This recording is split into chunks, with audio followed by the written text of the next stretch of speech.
Nicolas, donc cette question, pourquoi les emplois à domicile risquent de coûter plus cher? Parce que le gouvernement envisage, ça n'est pas fait, de supprimer la déclaration des cotisations au forfait. Il y a deux solutions pour déclarer les cotisations quand on emploie quelqu'un. Le forfait, c'est-à-dire des cotisations calculées sur la base du SMIC.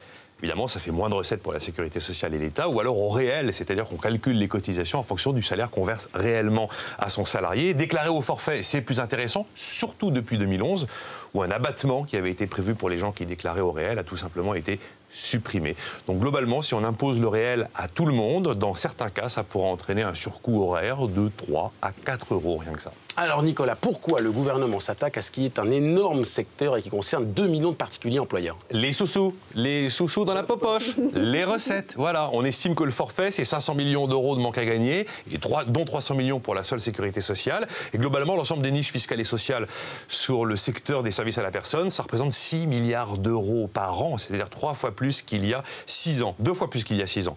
Alors, à côté de ça, et vous le savez, il y a aussi toute la question des niches fiscales qui devraient être à nouveau rabotées. Et là, a priori, les avantages devraient être limités à 10 000 euros par foyer, contre 18 000 euros aujourd'hui, plus 4% du revenu imposable. Bon, il y a une bonne nouvelle, c'est qu'il n'y a qu'une double peine. Il n'y aura que le forfait, a priori, qui pourrait être supprimé, et puis le plafonnement à 10 000 euros. Mais il n'y aura pas de triple peine, car la TVA devrait rester à 7%, et également les avantages fiscaux, les réductions d'impôts, conservées à 50% des dépenses engagées, et pas 45%, comme il en a été à un moment question.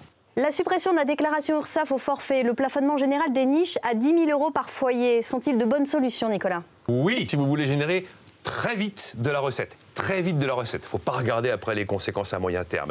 Mais évidemment, non pour l'emploi. Il y a quand même 1 400 000 personnes qui travaillent dans le secteur des services à la personne, dans plus de 20 métiers.